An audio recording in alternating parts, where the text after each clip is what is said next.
Alhamdulillah wassalatu wassalamu ala Rasulillah wa ala alihi wasallam. Kali ini kayak mendapatkan pertanyaan ini dari grup Sahih Purmaiso, namun bisa nanti dimanfaatkan oleh para pendengar sekarang yang biasa mendengar lewat podcast. Ini pertanyaan-pertanyaan manfaat sekali dan bisa dimanfaatkan juga oleh yang mendengar lewat video. Dari pertanyaan-pertanyaan ini seputar safar, pertanyaan saat safar. Apa saja yang muncul di sini sangat menarik. Ini sebenarnya dari bahasan buku kami Ibadah Saat Traveling. Monggo Mas Maulana, ada 10 pertanyaan, kami jawab dengan singkat. Pertanyaan pertama.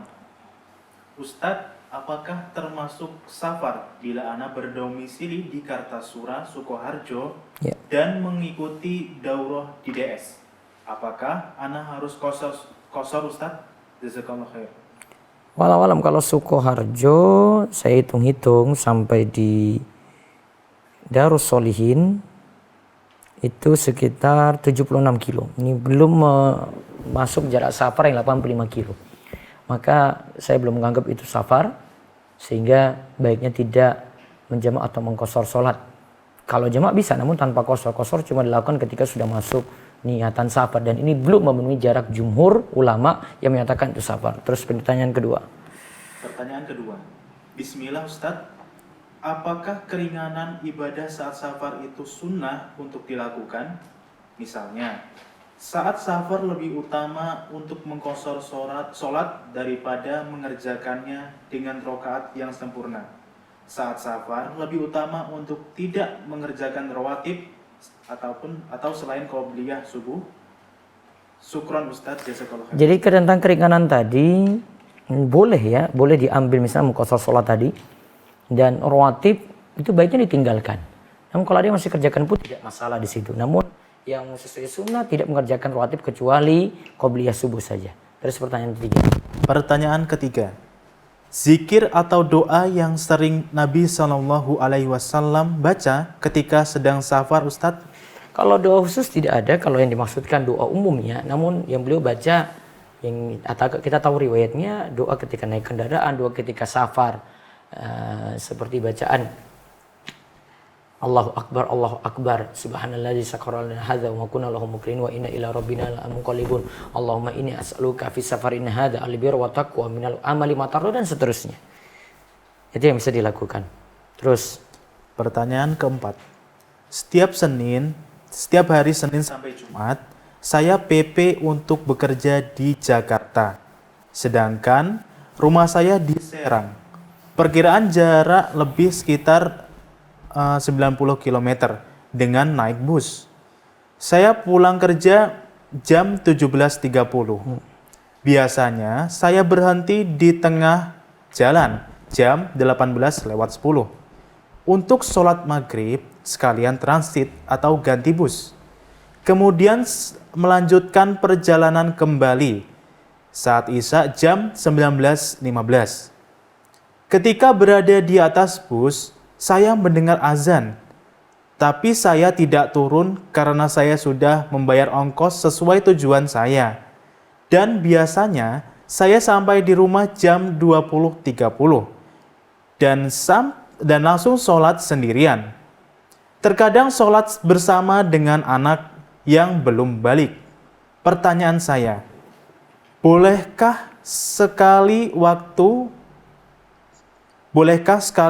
karena uzur atau anak sakit atau ingin di kajian syar'i? Ingin datang di kajian syar'i. Saya mengkodo sholat Isya. Yang kedua, dosakah saya karena ketika mendengar azan Isya berkumandang, tapi saya tidak mendatanginya untuk sholat? Dan yang ketiga, apakah dapat pahala berjamaah ketika sholat dengan anak yang belum balik? Yang keempat, haruskah saya sholat Isya di masjid bukan di rumah meskipun sudah ketinggalan berjamaah karena saya sampai rumah jam 20.30? Jazakumullah khair. Taib. Ini dia jaraknya 90 kilo ya dari Jakarta ke Serang. Itu sudah dianggap sebagai safar sebenarnya. Jadi tiap hari dia bisa jamak, bisa qashar sholat. Saran saya sih isyanya dia jamak sekalian dengan maghrib. Ketika dia berhenti untuk sholat maghrib, langsung sekalian jamak dengan isyanya. Jadi isyanya dimajukan dengan jamak takdim. Itu lebih bagus. Sehingga pertanyaan pertama terjawab. Pertanyaan kedua, dosakah saya karena ketika mendengar azan isya? Tidak berdosa ketika itu ada uzur, ya, karena dia musafir. Dia bisa menjamak sholat untuk jamak takdim ataupun jamak takhir. Kalau selama masih dalam perjalanan, dia silakan jamak takdim, majukan isya jadi 2 rakaat, maghrib dulu 3, isya 2. Kemudian kalau dia itu kepentingannya mungkin karena mendesak harus pulang, maka dia bisa jamak takhir juga. Jamak takhirnya ketika sampai di rumah baru dia kerjakan sholat maghrib dan sholat isya. Namun ketika sampai rumah, isya tetap 4 rakaat. Ya, atau sampai di masjid di kompleks di rumah, pas sholat isya, isyanya tetap ikuti 4 rakaat, maghribnya 3. Apakah dapat pahala berjamaah ketika sholat dengan anak yang belum balik? Dapat. Ya, itu dihitung sebagai berjamaah. Jadi anak itu dianggap sebagai bagian dari jamaah. Haruskah saya sholat isya di masjid bukan di rumah meskipun sudah ketinggalan berjamaah karena saya sampai rumah jam 20.30? Tadi sudah saya jawab. Dia baiknya jamaah takdim ataupun jamaah takhir. Seandainya pun belum kerjakan sholat isya, bisa lakukan di rumah saja sholat isya tadi, tidak masalah. Pertanyaan kelima. Bismillah, semoga Ustadz selalu dalam lindungan Allah. Kalau saya mudik ke kampung halaman yang berjarak lebih kurang 185 km per 5 jam, Kurang lebih 5 jam. Perjalanan dari posisi saya sekarang, saat berada di sana, misal 7 hari. Apakah saya boleh mengqashar sholat selama 7 hari tersebut? Mohon penjelasannya. Taib, 7 hari ini sudah dianggap mukim di situ. Apalagi dia tetap di situ, bukan pindah-pindah ya. Maka sejak awal dia tempuh perjalanan tadi sampai 185 kilo, dia ketika sampai tempat tersebut sudah dianggap mukim. Ya, sudah dianggap mukim sehingga tetap saat itu sholat tidak di jamak qashar. Jadi jamak mungkin masih mungkin ya, namun qashar tidak perlu lagi karena sudah dianggap mukim. Jadi sholatnya tetap memperhatikan waktu masing-masing selama 7 hari tersebut. Beda kalau dia dalam perjalanan menempuh 185 km. Pertanyaan ke-6. Assalamualaikum warahmatullahi wabarakatuh. Waalaikumsalam warahmatullahi wabarakatuh. Apakah musafir yang sedang dalam perjalanan tidak berniat bermukim yang ikut sholat berjamaah di masjid sebaiknya melaksanakan ataukah meninggalkan sholat sunnah rawatib baik itu qobliyah atau ba'diyah, Ustadz? Bila ada beberapa pendapat, yang mana pendapat yang rajih menurut Ustadz? Apakah musafir yang sedang dalam perjalanan atau tidak berniat bermukim yang ikut sholat berjamaah di masjid sebaiknya melaksanakan ataukah meninggalkan sholat sunnah rawatib? Ya, dia tinggalkan kecuali sholat qobliyah subuh. Namun seandainya ada yang kerjakan pun karena ada fatwa ada imam yang katakan kalau kita ikuti imam mukim di situ, maka kita posisinya seperti keadaan mereka, kita bisa lakukan qobliyah ataupun ba'diyah. Jadi seperti itu jawabannya. Bisa lihat tulisan kami tentang hukum qobliyah ba'diyah bagi musafir di website rumaiso.com. Terus pertanyaan 7. Pertanyaan ke-7. Ya. Assalamualaikum warahmatullahi wabarakatuh. Waalaikumsalam warahmatullahi wabarakatuh.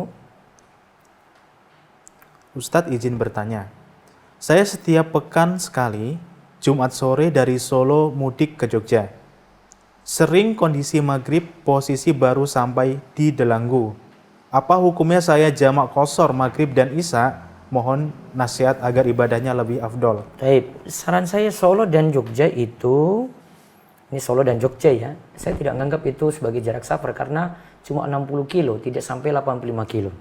Maka baiknya tidak qashar sholat, yang dia bisa lakukan cuma jamak saja. Ingat ya kaidahnya, jamak itu dilakukan ketika butuh, qashar itu kalau kita itu bersafar. Pertanyaan 8. Pertanyaan 8. Jika dalam perjalanan safar, apakah sholat jamak takdim yang takdim yang didahulukan atau jamak takhir? Jika dalam perjalanan safar, apakah sholat jamak takdim yang didahulukan atau jamak takhir? Lihat kondisi. Kadang kita memilih jamak takdim karena saya harus lebih awal nih lakukan. Kadang saya tunda karena masalah waktu, saya harus sampai sana lebih diundur gitu. Ada keperluan dulu, kepentingan. Nah, sana saya yakin nanti akan saya dapati waktu sholat kedua saya jamak takhir. Terus 9, pertanyaan 9. Pertanyaan 9. Bismillah, Ustadz ketika hendak pulang safar, pakaian ganti sudah habis, akan tetapi di tengah perjalanan mendapati bercak darah, tanda haid. Di pakaian dalam, tetapi sudah tidak ada pakaian karena tidak ada pakaian dalam lagi untuk ganti karena kotor semua. Apakah masih bisa sholat dan apakah masih boleh mengenakan celana dalam yang sama untuk sholat? Mengingat masih ada bercak darahnya. Ini sudah datang haid, maka tidak ada sholat lagi. Namun masalahnya gini, apakah kita ini sudah masuk waktu sholat atau belum si wanita tadi ya? Misalnya dia sudah masuk waktu zuhur, namun dia tunda, jam 1 baru dia bisa melakukan sholat. Ternyata mau melakukan sholat jam 1, keluar haid. Maka saran yang paling tepat untuk ini tetap qadha untuk sholat zuhur saja. Nanti ketika sudah suci setelah seminggu, dia qadha sholat zuhur tadi. Pertanyaan 10. Pertanyaan 10.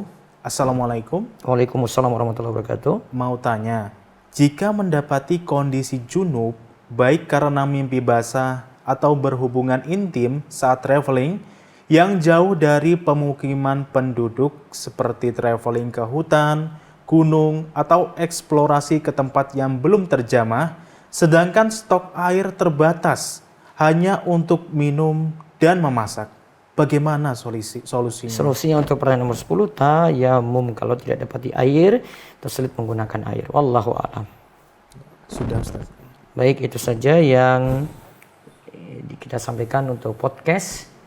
Ya, bisa dimanfaatkan. Mudah-mudahan jawaban ini bermanfaat dan bisa diamalkan dan jadi ilmu yang bisa diterapkan nantinya. Allah ibarik fiik. Semoga selalu bawa berkah.